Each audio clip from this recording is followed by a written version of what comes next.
증여 상담을 많이 진행을 하다 보니까 가족 간 계좌이체에 대해서 많은 걱정들을 하고 계시더라고요. 가족 간 큰 금액을 주고 받으면 그 사실 자체가 국세청에 통보된다고 알고 계시는 분들이 많이 계시더라고요. 증여세, 절세의 핵심은 얼마까지 지원하면 괜찮은 건지. 임수정 세무사입니다. 저는 양도, 상속, 증여 분야를 전문으로 하는 세무사로 이 일을 한 20년간 해오면서 많은 분들이 세금 때문에 어려움을 겪는 경우를 많이 봐왔습니다. 세금은 아는 만큼 줄일 수 있습니다. 오늘 이 자리가 그 시작이 되셨으면 합니다. 증여세, 절세의 핵심은 분산 증여입니다. 증여는 기간을 나누고 수증자를 늘리면 절세에 도움이 됩니다. 증여세는 누진세율 구조이고 10년간 합산 과세를 하기 때문에 10년 단위의 증여를 계획하시는 편이 좋습니다. 증여 금액은 형편에 따라 얼마를 할지 그때 정하시면 되는데, 증여세가 아예 안 나오는 범위 내에서 하시겠다 하시면 보통 아이가 태어났을 때 2천만 원, 10살이 됐을 때 2천만 원, 20살 되면 5천만 원, 30살이 되면 5천만 원, 이렇게 증여를 한다 그러면 1억 4천만 원을 증여세 없이 증여를 할 수가 있겠죠. 그리고 그 2천만 원을 아이 이름으로 투자를 해주시는데요. S&P 500을 사주셔도 되고 우량주에 사서 묻어두시면 그 가치 상승분이 크게 나타나고요. 또 아이 이름으로 투자를 해둔 것들은 평소에 잊고 지내시잖아요. 그래서 투자 측면에서도 성공 확률이 높게 나타나기도 하더라고요. 그렇게 증여세 신고를 하고 아이의 이름으로 자산이 불어난 것들은 그 가치 상승분이 오롯이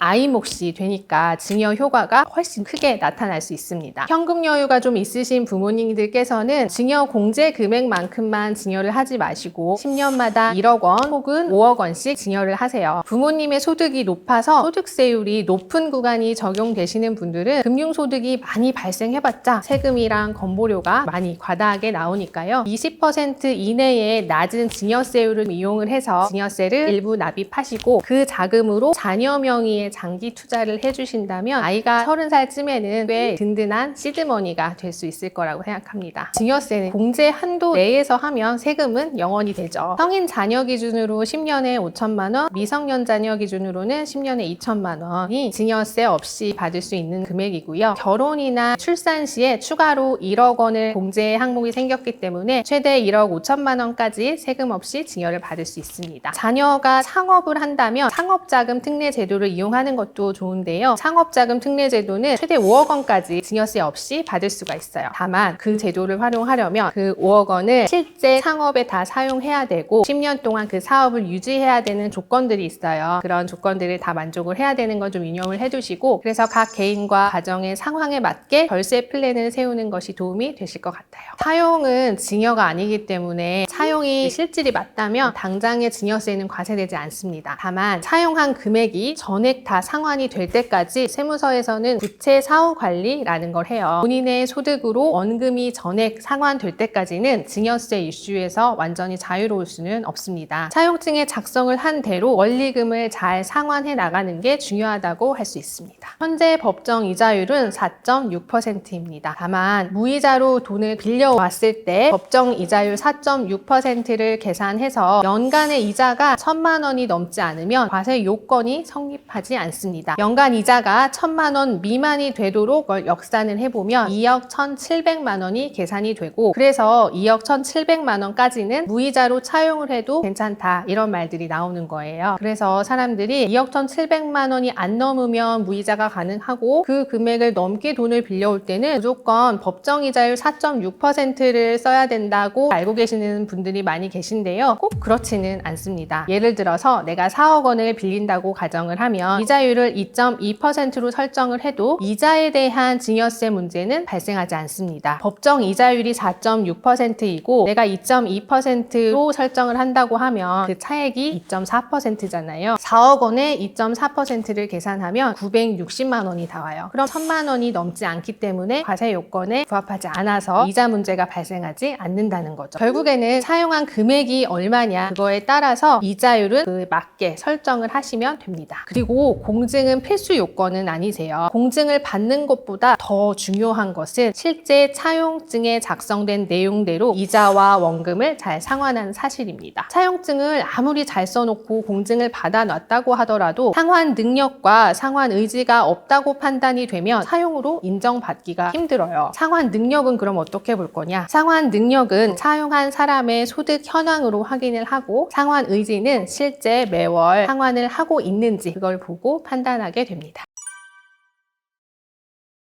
부양 의무자가 피부양자의 생활비나 교육비를 지원해 주는 것은 사회통념상 인정되는 범위까지는 비과세입니다. 그럼 또 궁금하시죠? 사회통념상 인정되는 범위가 어디까지인지, 얼마까지 지원하면 괜찮은 건지, 금액 기준은 그 어디에도 정해진 바가 없습니다. 생활비로 받은 돈을 생활비로 다 쓰셨다면 증여 문제는 발생하지 않습니다. 얼마에 집중하기보다는 어떻게 쓰였는지에 좀 집중을 하시면 이해가 조금 편하세요. 소득이 없는 자녀나 혹은 부모님의 생활비로 들인 돈이 실제 생활비로 다 쓰였다면 매월 이체되는 자금에 대해서 증여세가 나오는 건 아닌지 걱정하지 않으셔도 됩니다. 다만 그 돈이 모여서 나의 부동산 취득이나 주식 취득에 사용을 한다면 그때는 증여 문제가 발생할 수 있으므로 주의를 하셔야 하고요.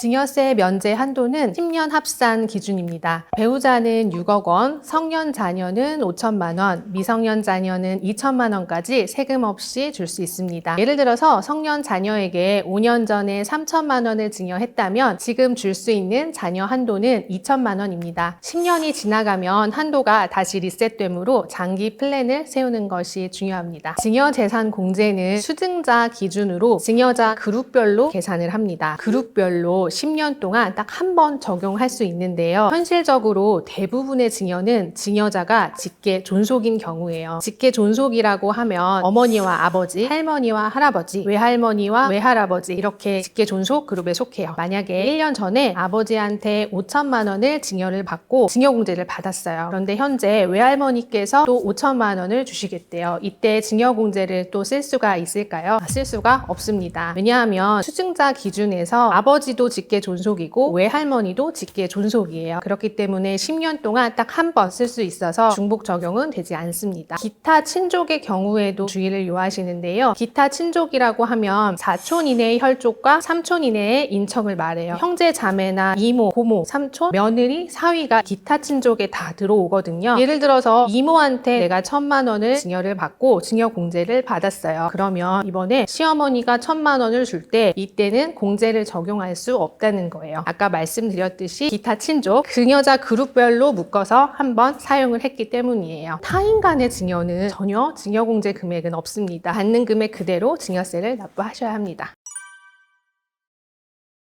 자녀가 부동산을 구입했는데 부동산 취득 가액 대비 신고한 소득이 너무 적어서 그때는 자금 출처 부족액이 크게 발생을 하겠죠. 그럴 경우에는 자금 출처 조사에 선정이 될 수 있고, 선정이 된다면 국세청에서 나의 계좌 거래 내역을 다 조사를 할 수가 있습니다. 두 번째로는 가장 걱정하시는 부분이고 실제로 이 경우에 가장 문제가 대두가 되는데요. 그 시점은 바로 부모님이 돌아가셨을 때예요. 부모님이 돌아가셔서 상속세 조사가 진행이 된다면 부모님의 계좌뿐만 아니라 상속인 모두의 계좌가 10년치 거래 내역이 동시에 오픈이 되거든요. 그러다 보면 그 시점에 많은 문제들이 발생을 하기도 합니다. 증여 상담을 많이 진행을 하다 보니까 가족 간 계좌 이체에 대해서 많은 걱정들을 하고 계시더라고요. 가족 간 계좌 이체로 큰 금액을 주고 받으면 그 사실 자체가 국세청에 통보된다고 알고 계시는 분들이 많이 계시더라고요. 일단 정확한 사실관계 먼저 알아보면 아무리 큰 금액을 계좌 이체로 받다가 오더라도 국세청에 통보되지는 않습니다. 아무 이유 없이 국세청에서 나의 계좌 거래 내역을 볼 수가 없거든요. 특히 1,000만 원 이상의 큰 금액들이 이체가 된다면 이유가 있을 거예요. 예를 들어 볼게요. 자녀가 이사를 가게 되었어요. 근데 이사 갈 집에 수리가 필요해서 잔금을 1, 2주 정도 미리 지급을 해야 되니까 아버지께서 여유자금으로 2주 정도의 기간 동안 돈을 빌려주셨어요. 그러면 수억의 자금이 한 2주 동안 나의 계좌에 왔다가 잔금을 다시 받고 아버지한테 돌려드렸을 되었어요. 이랬을 때 증여 문제가 발생할까요? 그렇지 않습니다. 이건 증여가 아니잖아요. 명백하게 2주 동안 집을 이사하는데 자금이 필요해서 일시적으로 자금을 차용한 거를 계약서나 사실관계에 입증을 해서 다 소명을 할 수 있잖아요. 이런 경우에는 너무 걱정하지 않으셔도 됩니다. 다만 이 거래들은 시간이 지나면 기억이 잘 나지 않을 수가 있어서 이체를 할 때 이체 메모에 기재를 해두시고 계약서 같은 증빙 서류는 잘 구비해 두시면 도움이 되실 거예요. 가족 간 자금 이동이 기본적으로는 증여로 추정이 될 수 있어서 주의를 요하는 건 맞지만 분명한 이유가 있고 그 사실관계에 대한 설명을 할 수 있다면 크게 스트레스 받지 않으셔도 된다는 말씀을 드리고 싶었습니다. 현실적으로 현금을 전달하는 것 자체를 국세청이 알 수가 없겠죠. 현금에는 꼬리표가 없기 때문에 그 출금한 현금을 내가 썼는지 자녀에게 줬는지 확인할 방법이 없으니까요. 그런데 자녀가 나중에 그 돈으로 부동산이나 주식을 취득할 때 그 시점에 문제가 발생할 확률이 높습니다. 제가 생각할 때 가장 강력하고도 무서운 게 자금 출처 조사예요. 국세청은 PCI 시스템을 기반으로 자금 출처 조사 대상을 선정을 하는데요. 소득세 신고를 하지 않고 번 돈과 증여세 신고를 하지 않고 받은 돈으로는 자산을 취득하기 힘든 구조를 만들어 놓았다고 볼 수 있어요. 결론은 현금을 출금해서 자녀한테 줄 때 그 시점에는 문제가 발생할 확률이 적겠지만 그 돈으로 자녀 명의의 자산을 취득하는 그 시점에 문제가 불거질 수 있다는 것을 기억하시면 좋겠습니다. 골드바의 증여도 현금과 동일하다고 생각하시면 됩니다. 왜냐하면 현금으로 골드바를 사서 자녀한테 주는 그 시점에는 알 수가 없잖아요. 지금처럼 인플레이션이 심하고 화폐 가치가 하락하니까 현금을 그냥 들고 있으면 아깝잖아요. 그래서 부모님들께서 현금을 가지고 골드바를 사서 현금 대신 골드바를 자녀한테 주시려고 하는 건데요. 금을 받은 자녀가 집에 고이 보관하고 있을 때는 문제가 발생할 확률이 적겠지만 그 금을 팔아서 본인 명의의 재산을 취득하는 시점에 증여세 문제가 발생될 확률이 매우 높습니다. 가끔 금 팔 때는 세금 문제가 없으니까 괜찮다라고 말씀해 주시는 분들도 계신데요. 맞아요. 금을 팔 때는 양도소득세가 없습니다. 양도소득세가 없다는 뜻이지 그게 증여세가 없다는 뜻은 아닙니다. 예를 들어서 금을 1억 원어치 샀는데 가치가 올라서 3억 원이 되었어요. 그러면 2억 원의 차익이 나는 거잖아요. 금을 사실 때 부가가치세 10%를 부담을 하시고 합법적으로 금을 샀다면 아마 거래 기록이 남아 있을 거예요. 그러면 2억 원의 가치가 오른 거에 대해서도 본인의 자금 출처가 소명이 가능합니다. 그런데 뒷금 형태로 현금을 구매하시면 추후에 금을 투자해서 번 소득까지도 원천이 불분명해진 결과가 됩니다. 자녀한테 골드바를 증여할 때 그 증여 시점에 금 가격으로 증여 신고를 한다면 나중에 자녀가 그 금이 몇 배가 오른 다음에 팔아서 어떤 자산을 취득하든지 본인의 분명한 자금 원천이 될 수 있습니다. 현재 현행법 기준으로는 상속이 더 유리합니다. 배우자가 생존해 있다면 배우자 공제 5억 원이 적용되고 일괄 공제 5억 원을 합산해서 10억 원까지는 상속세가 나오지 않거든요. 반면에 증여는 10년 토탈해서 5천만 원 밖에는 증여 공제가 되지 않기 때문에 공제 금액에서 차이가 많이 납니다. 전 재산이 10억 원 내외다 하시는 분들은 사전 증여를 미리 고민하지 않으셔도 될 것 같고요. 한 30억 이상이 되는 재산을 갖고 계시다면 사전 증여를 좀 미리 증여 계획을 세우시는 편이 유리합니다. 그리고 향후 자산 가치 상승폭이 클 것으로 예상되는 그런 자산은 미리 증여를 해두시는 것이 장기적으로 유리할 수 있습니다.